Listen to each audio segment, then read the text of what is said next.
Railway station पर एक train कई दिनों से रखी हुई थी।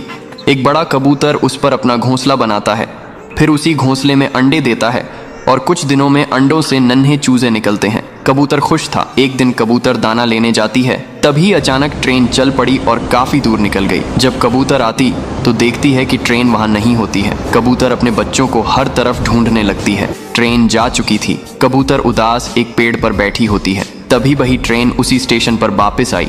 कबूतर खुश हो गई और फिर कबूतर ने अपना घोंसला पेड़ पर बना लिया और फिर कबूतर रोने लगी। फिर लाइक सब्सक्राइब नहीं किया।